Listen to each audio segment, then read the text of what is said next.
Assalamu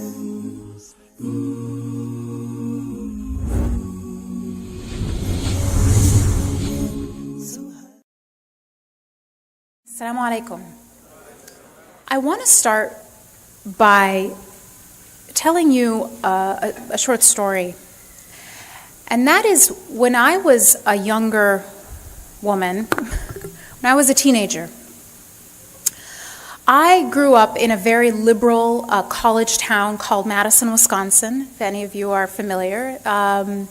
It's a place that really focuses on social justice. It's a place where there were always a lot of protests against war and against, the oppression of people at the hands of our government. It's sometimes called the Berkeley of the Midwest, with a very progressive, left-leaning political and social culture.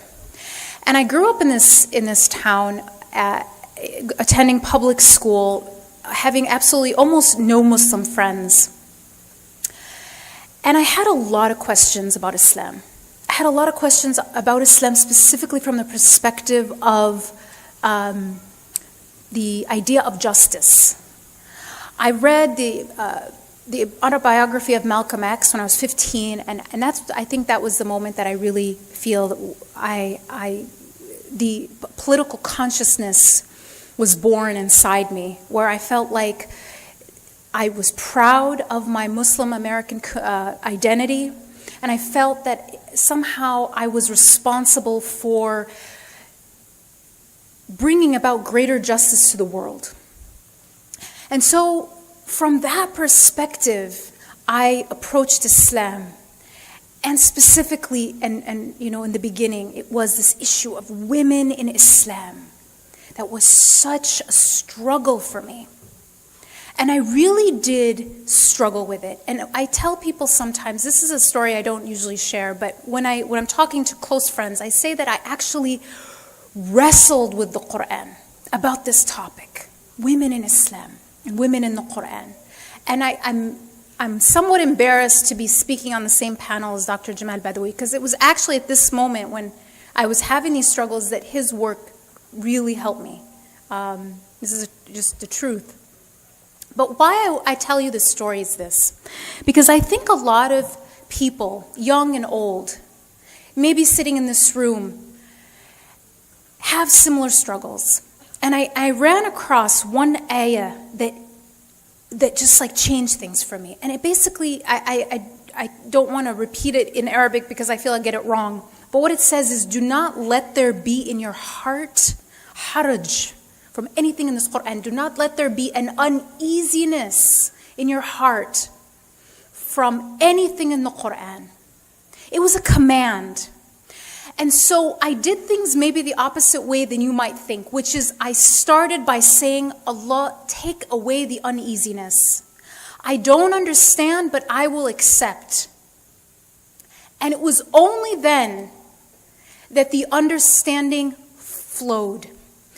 It wasn't my inner peace and my rest with the Quran came after I understood, although that be intuitive. But in fact, it was the other way around. I surrendered. I said, this is from Allah. It must be fair. But I don't understand. And so I started there. And then I went to understand why it was fair.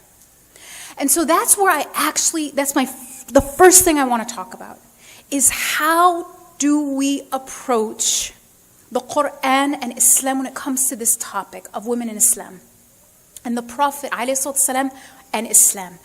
It has to be the starting point has to be, this is justice, because Allah is justice. That is one of His attributes, and He would not command except what is just. So if it is being implemented unjustly, then the problem is in the implementation. If our understanding of it it feels unjust, then there is an issue with the way we're understanding it. But we aren't going to convince ourselves it's fair by comparing it to some universal values of what is fair and then saying, see, Islam is just as good as this feminist manifesto. That's not what we do. Our starting point has to be to work through spiritual purification to remove the haraj from our heart. And to start by understanding the nature of Allah. Before we talk about women's rights in Islam and all the different historical contexts of all these ayahs, that is not the starting point. The starting point is, what is the nature of Allah?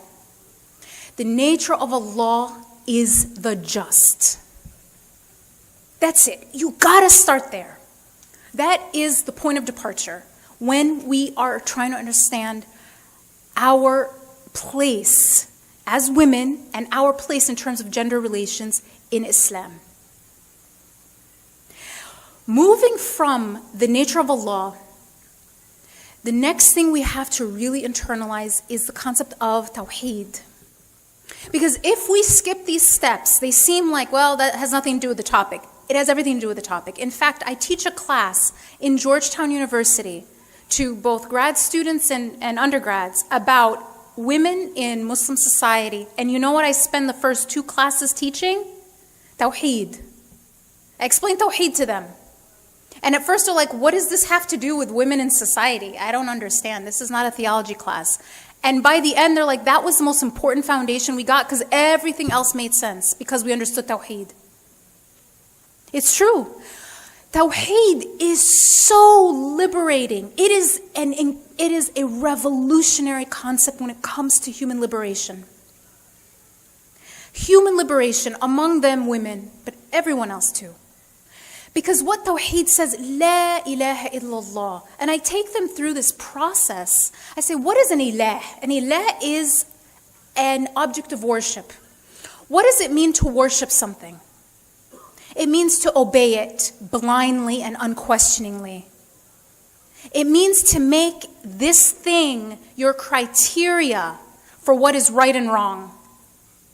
It means to look to this thing, this ilah, for approval, to affirm yourself, to see if I am worthy or not.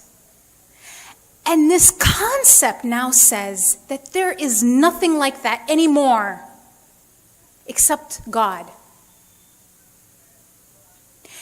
If you internalize this concept, you become unenslavable. Unenslavable. Why? Well, let's take drug addiction. And I ask any high school or college class I'm in, how many people know a drug addict? Almost everyone raises their hand. Do you know one? Just do you know one? Yeah, I know one. Okay. Think about that person. Have you ever seen them do something humiliating for their drug? Yeah. Okay. Have you ever seen them do something that you know they would never want to do, immoral for that drug? Yes. Have they compromised their values before? You know them. They've compromised their values for the drug? Yes. Now what happens if they clean up and they're no longer addicted? When they stop submitting to this drug, are they going to have, is the one giving them or taking away that drug have the same power over them? Absolutely not. They become free. They free themselves by relinquishing that false deity called the drug. They become free because they are no longer enslaved to it. And the one who gives them the drug or takes it away no longer has power over them. They are liberated. They are liberated not by submitting to their impulses, which is what media tells you, obey your thirst, that's freedom. No, freedom is not obeying your thirst. That's slavery. And it's so clear when it comes to drug addiction. Obey that thirst, you're a slave to that thirst. They become unenslavable by that drug dealer when they no longer are submitting to that false deity. They become free. By no longer being a slave to that impulse, they become free. So in that very concrete example, what if the only thing you submit to the only thing that is your ilah is the one and only thing that no one has the power to give or take away from you. I don't submit to God. I don't submit to money. I don't submit to power. I don't submit to my need for my ego to be stroked. If none of those things are things that I am addicted to, then how do you enslave me? If I only submit to the one thing you have no power over, which is God, how do you enslave me? Well, guess what? You can't.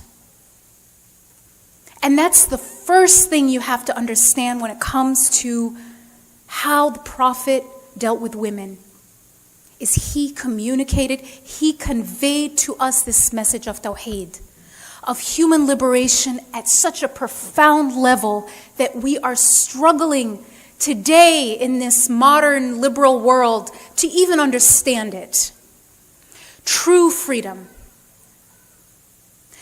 True liberation in a way where you cannot be enslaved. And that's number one. Tawheed is the way that the Prophet ﷺ liberated women. He also gave us a purpose as individuals, separate from our value as mothers, wives, sisters. This is really important, and don't take this for granted. Because I would argue, even in the modern West, let alone just historically, women were valued in as much as they were beneficial or at the service of or useful to men. She is a good wife. She is a good mother. Those are all wonderful roles to play, and we need to play them, and they are honored roles. But our first role, the Prophet taught by conveying the Quran, that Allah said, "Inni ja'alun fil ard khalifa." That your primary role before you're a mother or a daughter or a sister or a wife is a khalifa on this earth. That is what Allah said when He created us as human beings. The one entrusted with fulfilling His purpose, for fulfilling His will. A khalifa on earth. To have the value of being human just for the sake of yourself. That a woman, when you hear these things, oh, she never got married, subhanAllah. What use does she have in the world? They have completely missed the message of the Quran. Because a man and a woman, whoever you are, as a human being, your first purpose is as a servant of Allah, as His Khalifa, the most honored purpose. And Allah gave us this. In that same story, and we go through this Quranic rendition, I teach at a Catholic school, right? So most of the students are Catholic, and definitely most of them are Christians. And when they read the story, and it's really sometimes really kind of interesting and enlightening to see the Quran through the eyes of someone who doesn't take it for granted. Like, if you only know the story of Adam and Hawa alayhim salam through the Muslim rendition, through the Muslim narrative, it almost doesn't seem remarkable. Like, oh yeah, well, of course. What else would it be? But they know a totally different story, and when they read that story, they are completely blown away. These are young women in their 20s, liberal, progressive feminists. They would all call themselves feminists. And when they read this story, they are completely blown away. Because Hawa is not blamed for the fall of man. It's like, of course she's not. Why would she be? But a lot of people believe she was. And there's a lot in... This is the thing, there's a lot in the way that people criticize Islam that is actually them responding to a Judeo-Christian rendition of stories, and they don't understand there's a difference. Hijab is spoken about in the Bible. And many people say this, and it's true, of course. But do you know how it's spoken about? Do you understand what hijab, what the Bible says about hijab? Why women should cover? As a symbol of her inferiority and the fact that her husband owns her. Look it up. It's not me. I'm just a messenger. So hijab is a symbol of inferiority. It's actually how it cover her head as a symbol of her subordination. This is literally what it says. And so when people read that in the Bible, they assume, oh wow, you guys have your head covered. Oh, we stopped doing that because we think we're equal. We're equal, so we don't do that anymore. And I was always like, well, why would covering my head not make me equal? And I didn't understand until I read this verse, but I'm like, oh, you guys think that no, big misunderstanding. Totally different. So the story of the beginning of humanity is so profound and important because the spiritual equality of men and women was enshrined in that story. I want to just point out a few things about this story that I think are amazing. First, Shaitan tempted both of them. In some parts of the Quran it says he tempted Adam. But in any case, and in others it says both of them. Shaitan tempted both of them. They both made a mistake. They both, gave in to that desire. And then they both, had to leave heaven. But here's a really important point about that. It wasn't Eve's fault, right? She's not the temptress. That's not how women are positioned. They were human. They had desires like men. They made the mistake. They were both led astray by Shaitan. And then here's the most important thing. The beginning of man was not original sin. It was original forgiveness. Because before they were actually sent to earth, look at the exact narration of Surah Al-Baqarah, which is amazing. Allah expressed His disapproval and anger at what they had done. But then, immediately after that, He revealed words of forgiveness. And these words of forgiveness forgave them. So the beginning of human beings wasn't a sin. It was actually a forgiveness. That was the last thing that happened before they touched earth. That's how we started. By being forgiven. By slipping up and being forgiven. Not by sinning, a sin so great that it has now, cursed humanity for all of time and it was because of a woman. No. Totally different. Slight variation in the story with really big differences. To start humanity off as Khalifas on earth, men and women, and as those who were forgiven before touching earth. And the first sin, as we all know, was the sin of arrogance. It wasn't Adam and Eve that committed the first sin. It wasn't Hawa and Adam, it was Shaitan. His was the first sin. The original sin was that of arrogance, or that of racism, sometimes people say, or racism because of arrogance. That's original sin. The first thing, the thing that happened to human beings before touching earth was original forgiveness.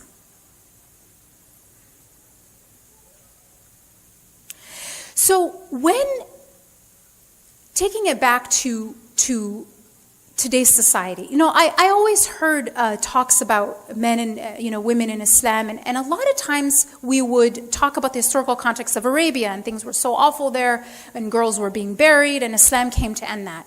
And that's great, and we should recognize that. But then the response of many young women is like, well, great, but I don't live in 7 AD Arabia, and I'm in no danger of being buried, so is Islam really liberating me now? And the answer is yes, it is. And here's the thing, here's why, and this is so central. What Islam offers us, before we get into the rules and the laws and the rights, what Islam offers us is a God-centered paradigm. And in today's world, we don't have a God-centered paradigm. In the secular West, it is a male-centered paradigm. And I will prove to you that it is a male-centered paradigm where women are doing one of two things. They are either trying to affirm their value as human beings by appealing to men or by emulating men. When you set up men as the center or the standard by which we should measure everything, when you have a male-centered paradigm, and when I say male-centered, why is it male-centered? Because when you remove God, how are you going to know what's strong, or what you should do and what you shouldn't do? Where does your criteria for things come from? Usually it's, well, what works? Who's powerful? Who's getting things done? Who's historically been the one leading everything? Remove God, then what do you have left? The powerful on earth. Who just happened to be the powerful on earth? Anyone? I'm going to tell you, it's men. Right? The CEOs, the heads of state, they're all men, right? With very few exceptions. So when you remove God from the picture, you are left with the powerful on earth, and they become the criteria. They are the center. And so you leave women in a state where they are either trying to win the approval of men, and that's an entire industry, for everything from clothing to cosmetics to plastic surgery. That's one. Or they're trying to be men.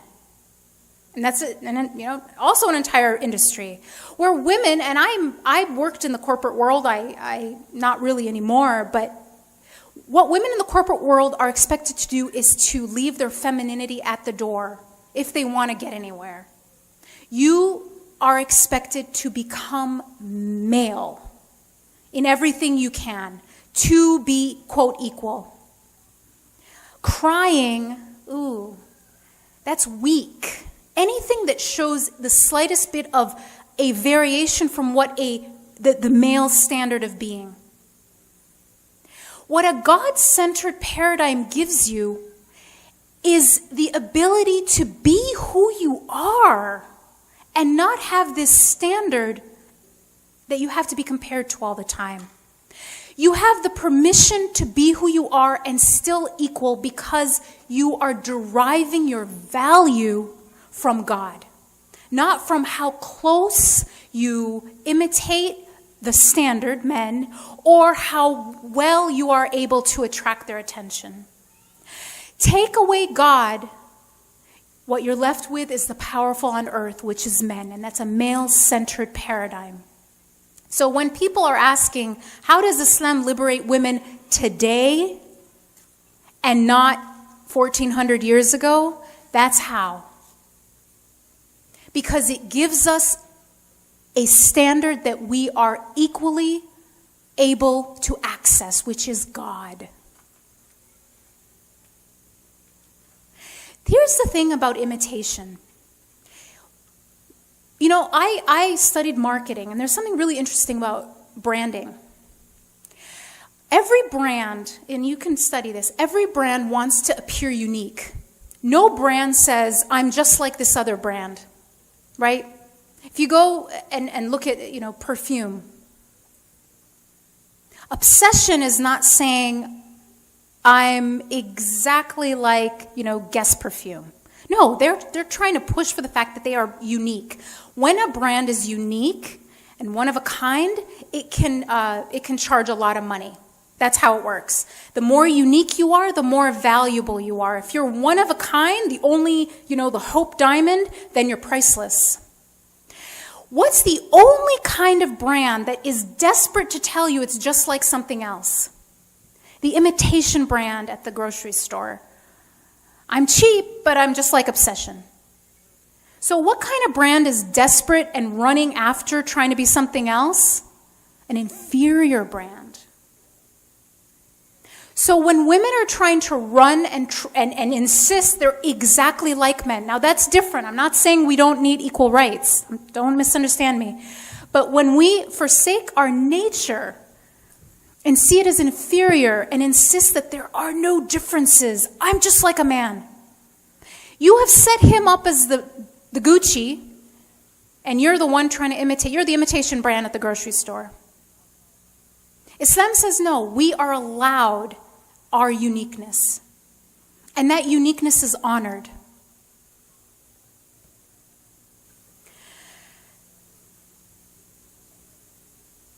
How is that uniqueness honored? I only have 5 minutes and I didn't get through most of this, but that's okay. We can cover a lot more in the Q&A. I want to talk to you about rahmah.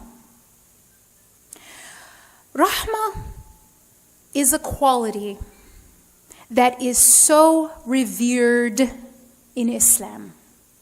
Allah describes himself more times than any other quality using this quality, Ar-Rahman Ar-Rahim. Allah says to us, tells us that his rahmah overtakes his wrath. He described his rahmah in a very interesting way.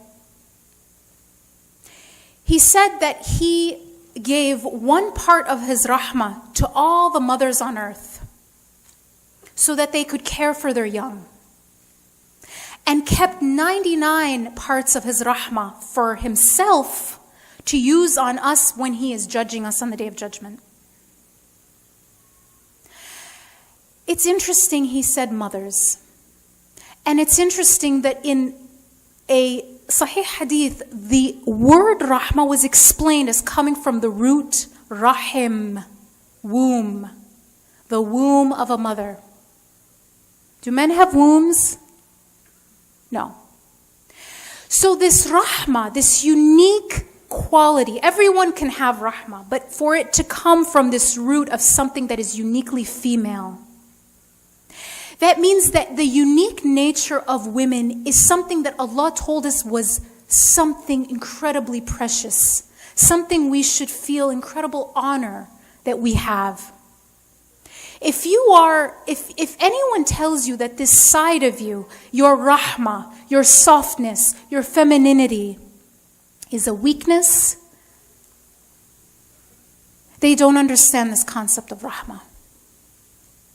And there are things that because of the rahmah that we have been gifted with, because of this rahim, because of this place, this nature of having this one part rahmah shared among us as mothers, as females, there are things that accommodate that in the Sharia, in the way the law is written, in the way the law is revealed. But it is not an inferior quality. It is a uniqueness that we should not run away from. Because when you have a God-centered paradigm, your uniqueness and the way Allah created you can never be an inferiority. It is exactly as you should be, which is what the Prophet taught. I'm going to just end with one story, specifically about Rasulullah. And there's so many examples of the way he dealt with women, the way he treated women, the way he interacted with women. But one that I think conveys a very important story, a very important lesson, which is that the Prophet ﷺ was surrounded by women, and they were among his advisors. Because a lot of times the idea is, women are, sometimes when we talk about how things happened and what, the role of women in the first generation, people will respond to it who aren't used to the stories, people of other faiths, and they'll say, it sounds like it sounds kind of patronizing. It's like, well, women are sort of treated like, oh, with kindness, like you would talk about like a dog with a broken leg or something. That's how it strikes people sometimes. And I think it's the way we're telling the story. I think it's the stories that we're choosing to focus on. But here's one that I think we need to talk about, which is that women were political advisors to the Prophet ﷺ. The story of Hudaybiyah, and anyone who was in Nu'man Ali Khan's talk heard it. But to summarize very quickly, the Prophet ﷺ and the companion had a dream that he was going to Hajj. So this was a call. He felt that it was time to go back to Mecca as a pilgrim. He took a group, and Salama, one of his wives, came with them to go to Hajj. But they found out that the Quraysh were going to intercept them on their normal route. So they had to take a different route, which was incredibly difficult, filled with thorns. Their legs were bleeding, moving through this route just because it was safe. And they went into Hudaybiyah. This is why it's called the Treaty of Hudaybiyah. And there they found a negotiator from the Quraysh who said, okay, we're going to negotiate a peace treaty. There's a number of conditions. And they were very difficult conditions. If you read the Treaty of Hudaybiyah, at the time people were really demoralized, including Umar ibn al-Khattab radiallahu anhu, who was incredibly angry at the fact that the Prophet ﷺ and the Muslims had agreed to what seemed to be a very unfair treaty, a humiliating treaty. And they had gone out as pilgrims in their ihram and were so excited about going to Hajj. If any of you have gone to Hajj and have had a problem within that process where it felt like you weren't going to get to go through with it, the devastation inside you, that all this hardship, you've come this long way and they've walked this incredibly difficult path, and now they were told you can't go this year. So this feeling, the morale of the companions. And the Prophet ﷺ was advised, in the midst of this incredibly difficult moment, politically, socially, in the heart of people, they were really feeling broken. It was Salama who advised the Prophet ﷺ to cut his hair like at the end of your ihram. And she said, if you do it, they will follow you. As if we have gone to Hajj and come back. As if the opening was that the Hajj was accepted. It was her who advised him. So women among the Prophet ﷺ were his companions, the companions of the Prophet, not the disciples, but the way he talks about those who were around him, men and women alike. They were people that engaged with him, even as advisors. Thank you.